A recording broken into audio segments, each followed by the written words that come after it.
Hello, I'm Steph. Welcome to Hopewell Heights.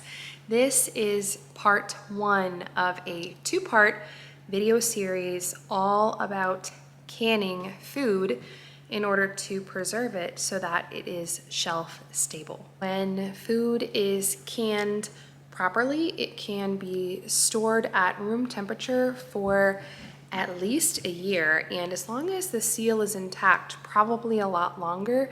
The quality of the food might degrade, but it's not necessarily going to spoil. So learning how to can food is a really important skill, in my opinion, not only for homesteaders or people that have gardens, but for everyone. Especially right now, I'm making this video in end of August 2022, and food scarcity and insecurity is something that is being talked about a lot. So even if you're not experiencing it right this second, I'm listening to a lot of sources, and these are credible sources. Even the US government is saying to have 3 to 4 months of prepped food ready for this winter. So this is something that is really, really important. Now, when we are talking about canning food, there are two methods that can be used. The first method is a boiling water bath method, and the second method is pressure canning.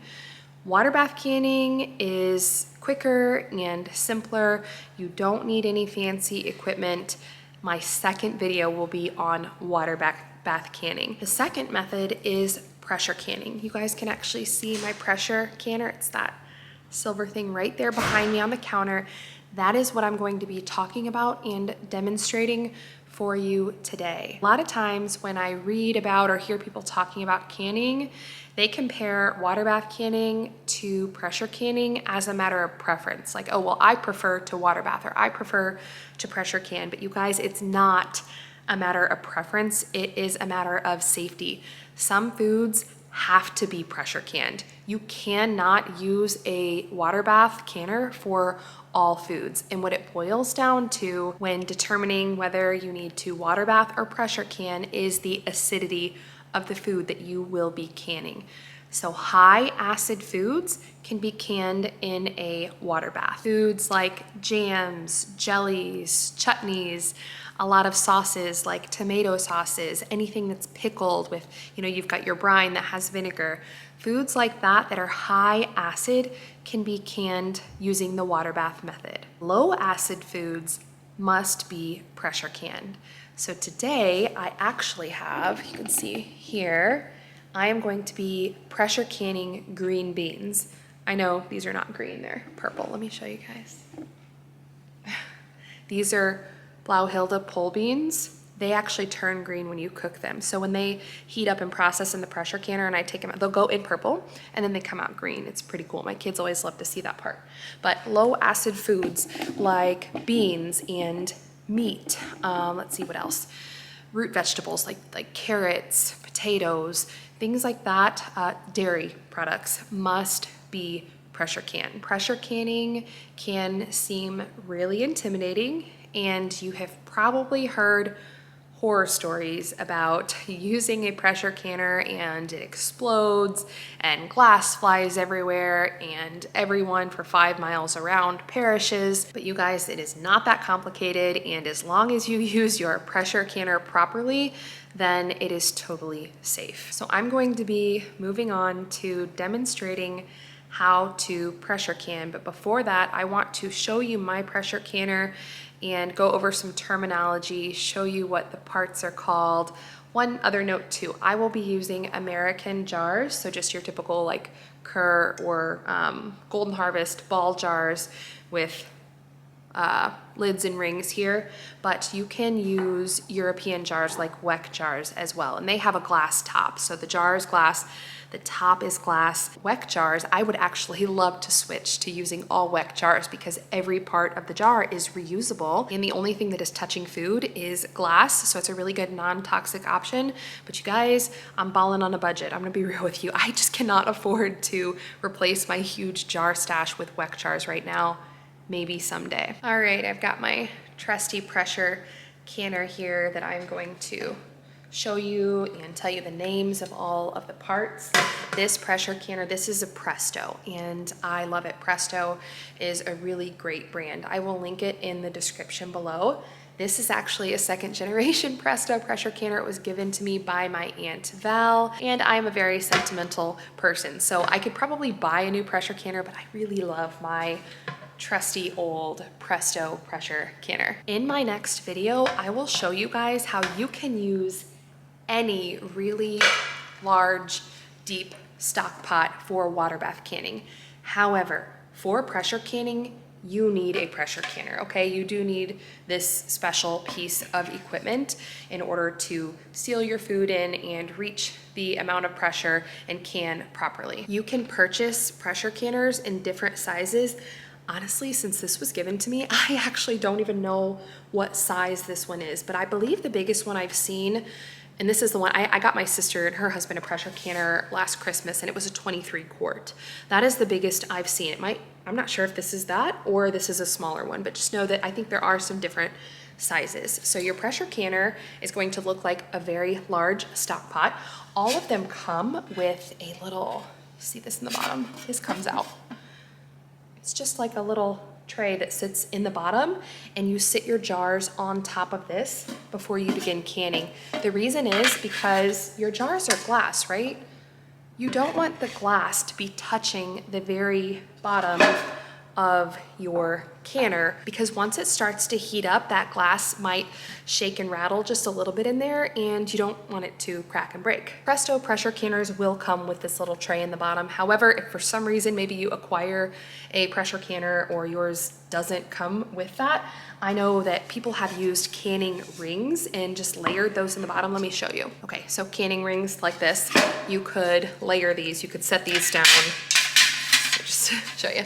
You could set those down in the bottom all around your canner, and then you could set, when you go to can, you could set your jars on top of those rings. That way they're not touching the bottom. Once you get started, which we'll go through that in the demo, your pressure canner the lid is going to be locked in place. So you will have this is called a locking bracket on the inside that allows your lid to lock in place. That way there is no risk of the lid flying off and your pressure canner exploding. It is very secure when it is locked in place. Speaking of the lid, this is what your pressure canner lid will look like here. And there are a few parts. Let me take this off and show you what these parts are called. This is called the vent pipe, and you can see through it. This is what allows steam to escape out of your pressure canner. When your lid is locked in place, you're heating the contents of the canner, pressure is building up, steam will come pouring out of this vent pipe here. This is your pressure gauge. Let's see if we can get really close here. And you can see the numbers. So see, mine is on 0 now, and this tells you your pressure PSI. When you are canning, it is good to follow specific reputable canning recipes from sources like the Ball Blue Book or the Ball Guide to Canning and Preserving. I'll show you guys that in a minute. I have the Ball Guide to Canning and Preserving, and it will tell you for each kind of food what PSI you want to be at, so where you want to be on your gauge, and it will tell you how long to process that food. That is all stuff I'll show you what that all means in the demo, but just know that this gauge is where you will look to reach your desired PSI for whatever food that you are canning. Now, in the front, you will also have this little piece here. See that? I'm pushing it up and down. This is called an air vent. And as you are heating up the contents in your pressure canner, you'll start to see steam pour out of here, and you'll start to see this kind of maybe go up and down like that. You guys will see when I get this thing fired up. And last but not least, this little piece right here that goes on your vent pipe is called a pressure regulator. And I will show you exactly when to put that on, when to take it off, and all of the details once I get my green beans ready for pressure canning. So the prep will look a little bit different depending on what you are going to be pressure canning. But I mean, you can pressure can so many things. Just plain old vegetables like green beans or potatoes or carrots or corn, or you can prep meat. You can ground beef, and you can pressure can that. You can pressure can sloppy joes. You can pressure can chili, soups. There's so many things that you can do, but as I am just doing plain old green beans, my prep today is pretty simple. So the first thing I did was I harvested all of my beans here. This was just one day's harvest, you guys, and I've already prepped some of these. This bowl's almost full. This is a huge bowl, and I still have this huge pile to go. Move my camera a little bit. But all I did was I rinsed off my green beans to get any little debris or bugs or anything out. And then I am just snapping off the ends. I had my kids helping me do this earlier. So I snap off the ends, and if you'll be using quart jars, you can just leave them really long if you like, or I break mine into smaller pieces. So that's all my prep involves. Then I just put them in the bowl, and I'll do this whole pile, snap the ends, snap them in half, add them to my bowl, and then move on to the next step. Oh, and just a little note on green beans. So some green beans have a string that you will need to remove. These Blauhilde beans, they have very little or no string, so you don't need to de-string them. Let me show you what I mean. So see, let me try to get a good example here. Okay, see that? How I'm pulling down there, and there's like a little, so see how I'm pulling down? There's a little bit of a string here.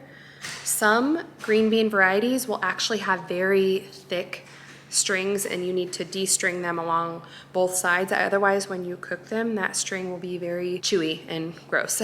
I love these Blauhilde beans. Number one, they're just so hardy.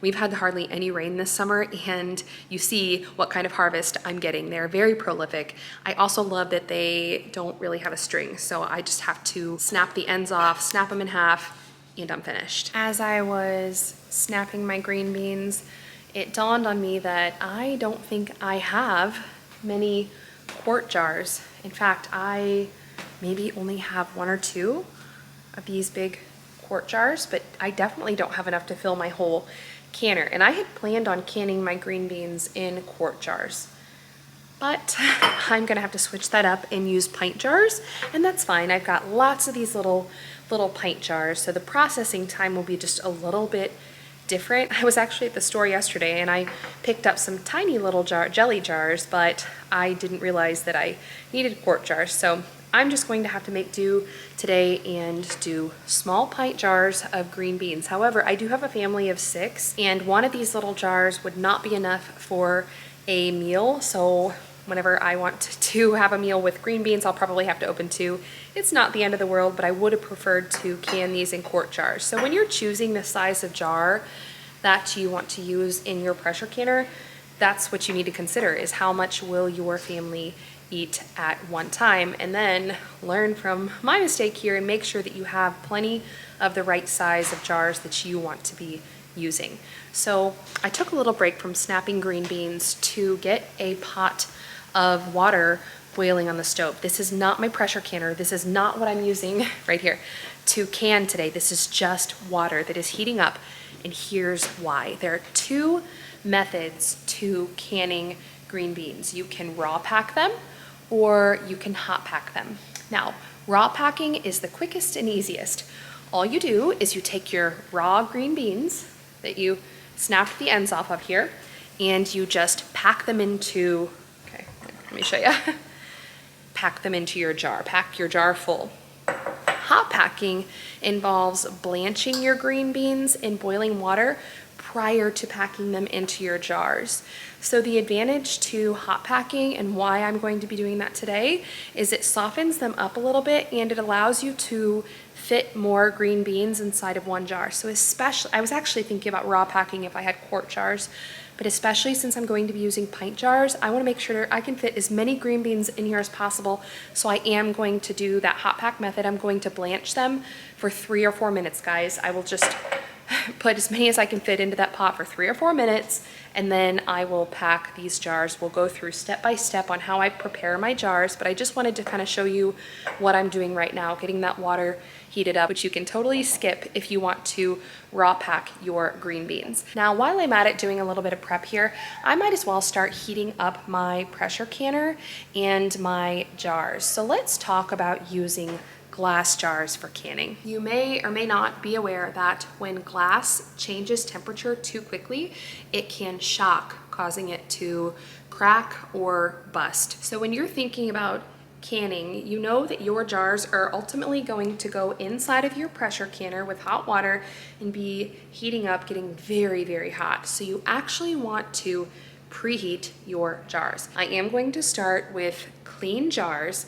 and all I'm going to do to prepare these for filling with my green beans is put them inside of my canner to heat up just a little bit.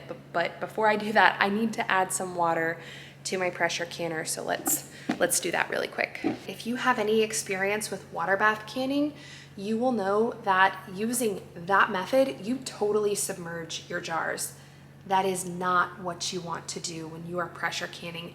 You only want about 2 inches of water. Oops, about 2 inches of water in the bottom of this canner, okay? You only want your water to come up to about right here. Just, you see that line? You guys can actually see a line down here. This canner is very old from where the water has been filled to. So an easy way to get your water to the right level is just to add 3 quarts of water, okay? 3 quarts of water into your pressure canner. I haven't turned heat on yet. I'm just gonna add 3 quarts of water into this canner. That is my first step. Then I will turn the heat on, start heating this thing up a little bit, and preheat my jars. Last quart in there. So see guys, there's not that much water in the bottom of this canner, but that is just right. That's where it's supposed to be. I'm going to turn my heat on, just on maybe medium low there, and I'm going to put my jars into this canner to preheat while I blanch my green beans. You want them to preheat for about 10 minutes. 10 minutes should be sufficient. So this canner fits, gosh, you know, I know it fits 7 quart jars, but I honestly don't remember the last time that I pressure canned pints, because anytime I get my pressure canner out, like I said, I'm feeding 6 people. That's a lot of food, so I usually just can in quarts. The only thing I can in pints is sometimes pickles. I've been doing a lot of quarts of pickles lately though, because we all really like pickles. But pickles, jellies and jams. I'll do a lot of pints for that. Corn, that might be one to can in pints, but I can, let's see. 1, 2, 3, 4, 5, 6, 7. I've already got 7 in there, and I can fit a couple of more. You don't want your jars to be touching each other, but you can pack them in there, you know, and get as many as you can fit without them right up against each other, because what'll happen is, like we talked about, when your pressure canner starts to heat up, it's gonna shake just a little bit. You've got that rack in there, so your jars aren't on the bottom, but if they're packed really tight next to each other and they're shaking against each other, then once again, that they could crack. And if you think about it, you've got a jar packed full of food and it cracks inside of there. It's such a mess. And then, you know, you wasted a jar, you wasted food. I've had it happen. It's especially a bummer when it happens with like spaghetti sauce, because that's a huge mess. All right, I've got 9 jars in here. They're touching now because they displaced the water. There's nothing inside of them to weigh them down, so they're all kind of leaning and touching.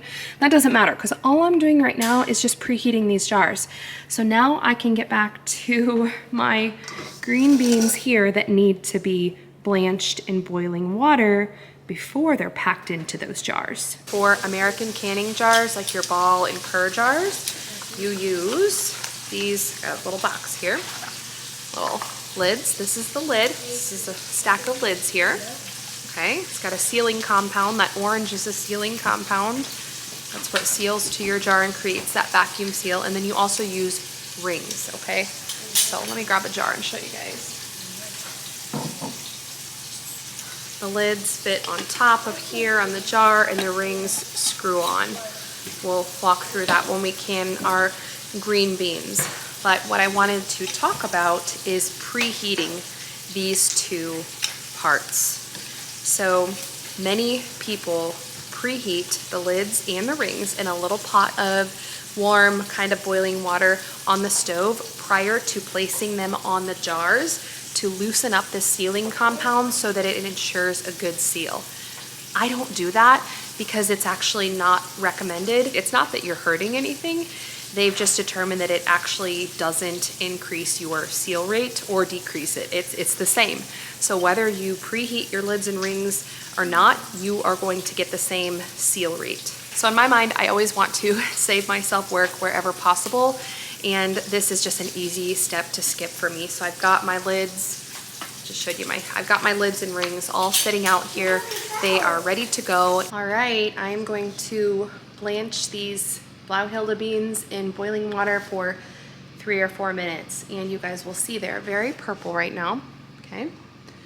But when I take them out, they will be green. All right, you can already see these beans starting to turn green. It's always fun, every year. One of my favorite things. Purple Blauhilde green beans are turning green. Just gonna blanch these for 3-4 minutes. Look at that, look how pretty. I am just going to use this mesh strainer here to transfer my green beans back into my big bowl. Okay, I've got my blanched green beans, so now I'm going to try to work somewhat quickly. My jars have been preheating in my pressure canner, so it is time to pack them full of these green beans. Now you guys, if you do the hot pack method where you blanch, go ahead and reserve this blanching water because we're going to use that to fill our jars. If you do the raw pack method, then you will need a pot of boiling water ready to fill your jars once you have them packed full of green beans. So I did turn off the heat.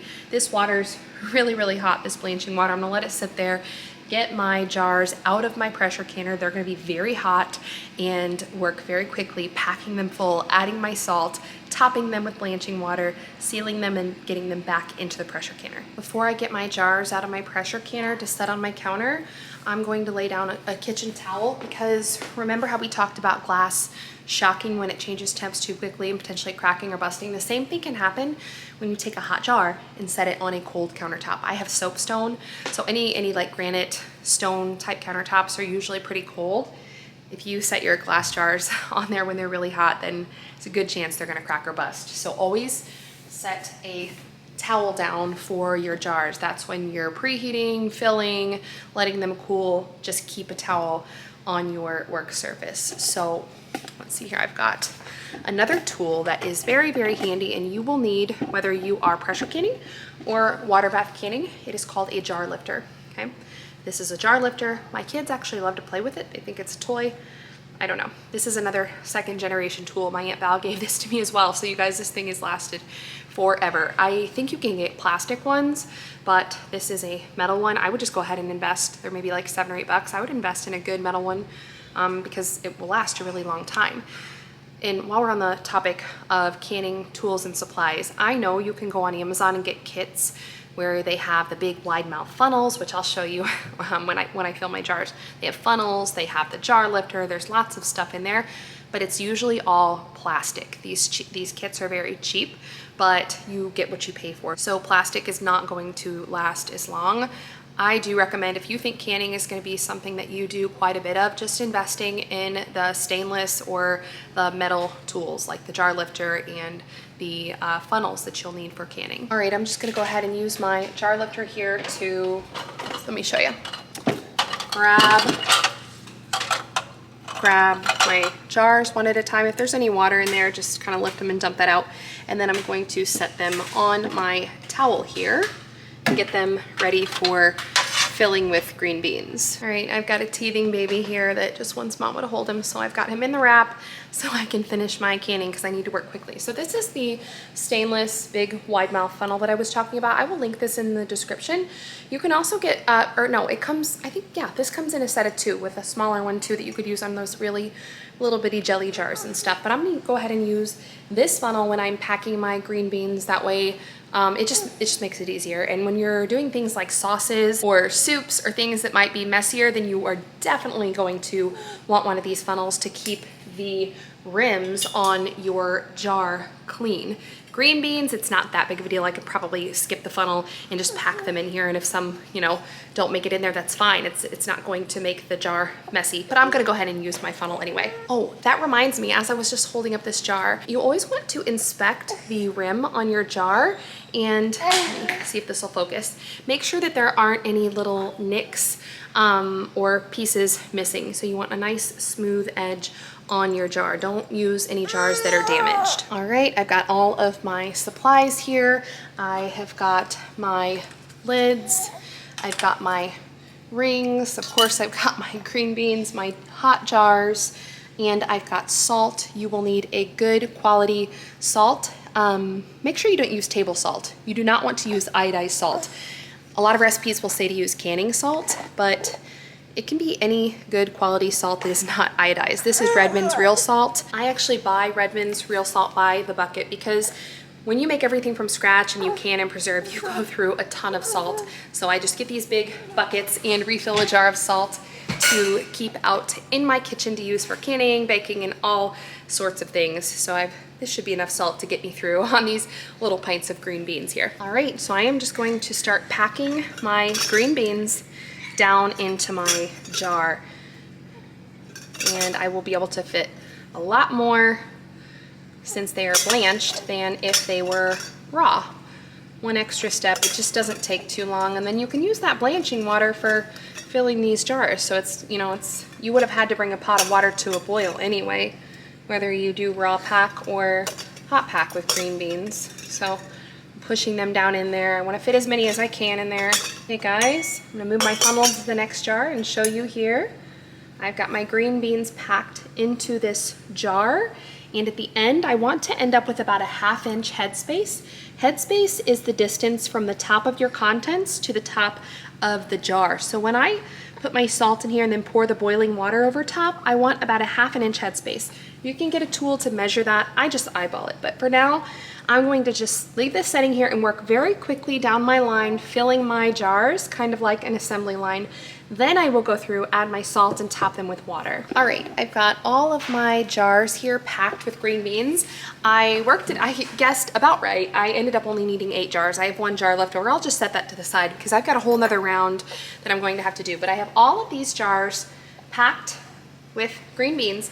The next step is to add salt. So for pints, I'm just going to add a 1/2 teaspoon of salt before I like to add it before I add my water so it's evenly distributed. So a 1/2 teaspoon of salt.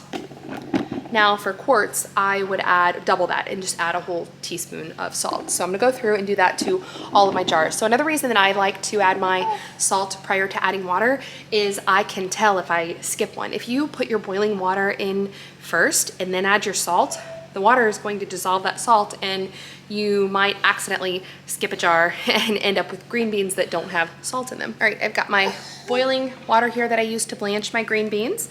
I'm just going to use this measuring cup here to scoop some out and pour it over each jar. Filled my jar full of water here, and I've got about a 1/2 inch there at the top. So I'm just going to continue going down the line, filling my jars. Any little air bubbles you want to get out. Now, a lot of people will take a little tool or a knife or a silicone spatula. Something like this would work, and you can stick this down in your jar and just kind of get all of those air bubbles out. But I want to show you guys another way to do this that's very easy, and that is just to take your jar and tap it, okay?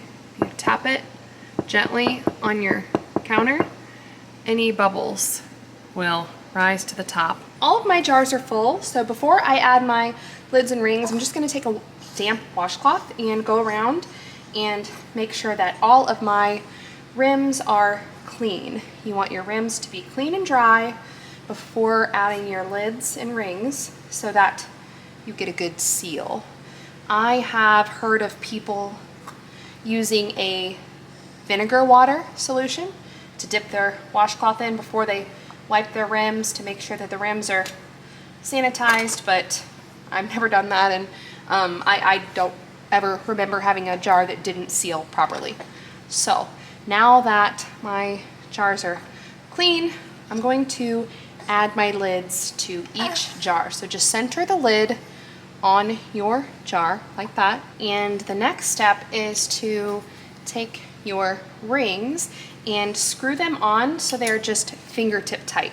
You should be able to do this with one hand. You don't want to screw this on as tight as you can get it, just fingertip tight. And if you're wondering why I am using one hand, it's because I am nursing the baby right now, but it can be done. You can do this one-handed.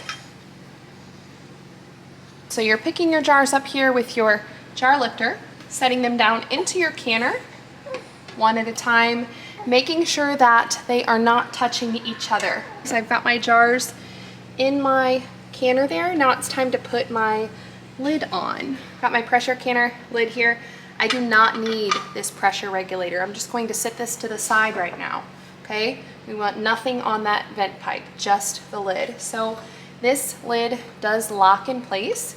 You can see where it kind of fits over that bracket that I pointed out earlier. So there are also, if you read on the handles here, it will have a little arrow.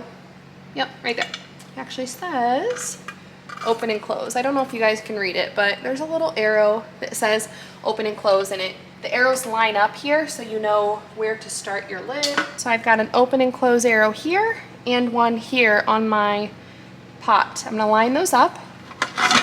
Doing this one-handed here. I heard that drop down in place.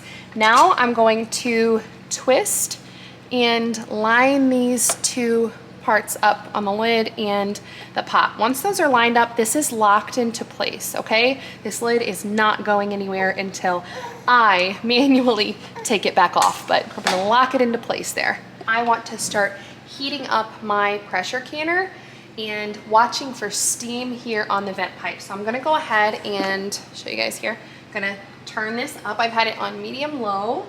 So let's turn it up to like medium high and start heating this bad boy up. This won't take long. It'll maybe take 5-10 minutes to start heating up and for me to see steam there on the vent pipe. So that is all I am looking is for this to heat up and start steaming right there. All right, you guys can see that there is steam coming up really good out of my vent pipes. So now I'm just going to start a timer for 10 minutes and let this go just like this. Let that steam keep coming out of the vent pipe before I move on to the next step. All right, guys, so while my vent pipe is steaming, let's just chat a little bit about canning and preserving.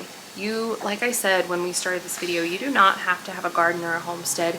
You can fresh produce that you buy from the store, or if you get a good deal at the farmer's market. I've been seeing on Facebook some of my local friends that have actually gotten a really good deal on produce, like garden fresh produce, at auctions. I didn't know that that was a thing, produce auctions, I guess, but it really doesn't matter how you obtain your fresh produce. Anyone can. Now, I will say that I am more of an ingredient canner. I do not make soups or chili or pre-make things like that to can. I just like to can my raw ingredients. That way at any time I can pull, you know, a can of potatoes out of the pantry and then make potato soup, or I can pull corn, you know, out and make a shepherd's pie or some dish with corn in it. So that is just my preference, but the world of canning is very expansive. You guys can find so many recipes and possibilities out there. My 10 minutes is up. You can see steam still coming out of the vent pipe here. So the next step I'm going to do is add my pressure regulator on top of my vent pipe. Then I am going to watch very closely I'm going to watch my gauge because I want my PSI to build up to 10. For canning green beans, the processing settings are 10 PSI, and for pints, I want to process them for 20 minutes, for quarts for 25 minutes. I am not going to start that processing time until my pressure gauge has built up to that 10 PSI. So right now, all I'm doing is putting this pressure regulator right here on my vent pipe, okay? This is not a time to step away and do something else, because this pressure is going to build up very quickly. So I just want to kind of stand here and watch until my gauge gets up to 10 psi.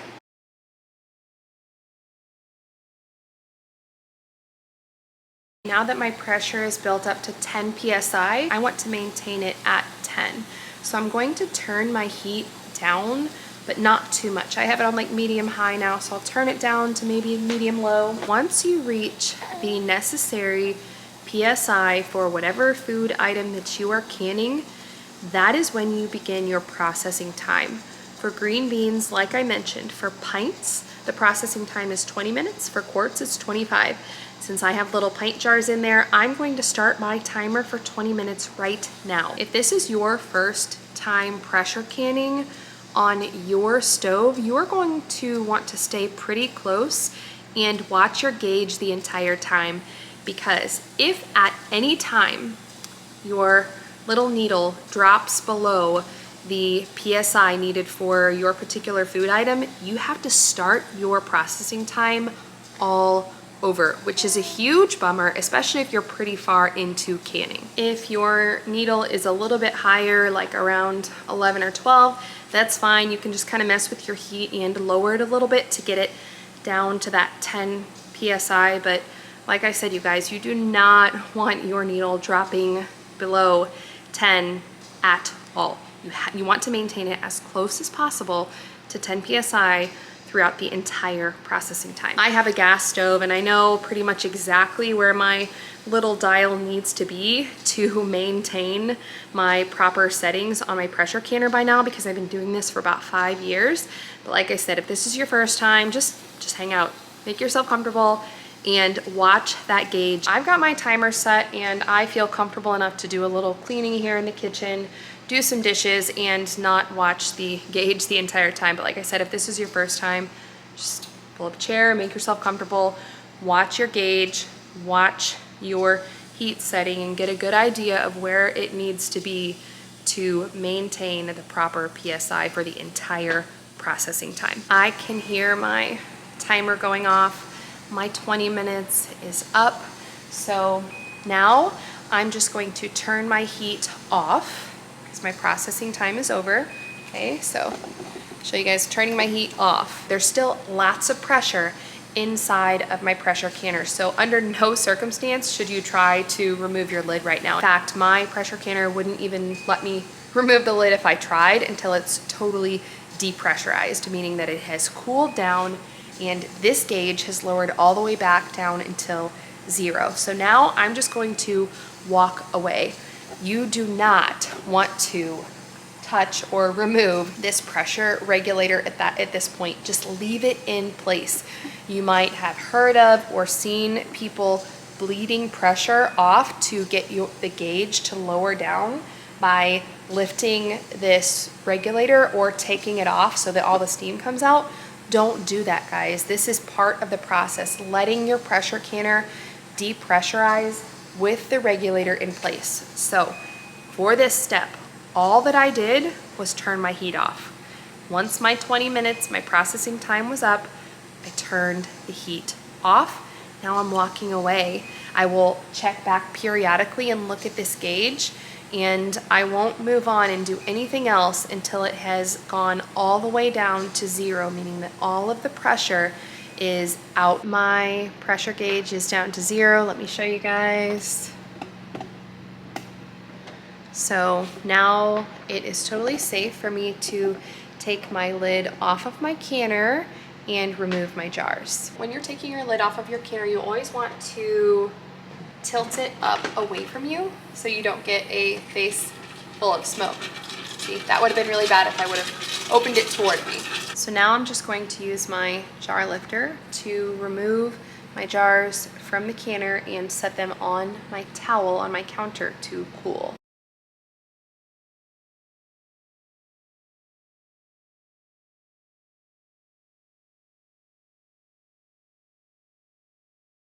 I've got all of my pints, my 8 pints of green beans, out of the canner and cooling on the countertop, I am not going to touch them. I'm going to let them sit. Let's see what time it is. It is 5:04. So I'm actually going to keep canning. That was just half of the green beans that I harvested yesterday. So I need to repeat this whole process again. But in the meantime, I'm going to let these jars sit for, I think it's at least 8 to 12 hours, but several hours. Don't touch them, don't check the seals, don't do anything, just let them be. So these are fine overnight until tomorrow morning. So the next step that we will come back and do will be tomorrow morning when I check the seals, clean the jars, label them, and get them ready for long-term storage. But before that, sometime in the next 10, 20, 30 minutes, I will hear each one of these jars pop. And that is just the sound of that lid sucking down and creating that vacuum seal that will keep the contents of the jar good for long-term storage. So that is one of my favorite sounds. It's such a satisfying sound, hearing your jar lids pop after you take them out of the canner. My jars have been resting on the counter overnight, so now they're good to go. So I'm going to take the rings off of all my jars. It's actually best to store your jars without these rings. That way, if you have any issues with your seal at any point in time, then it will be very noticeable. It's just easier to check your seals.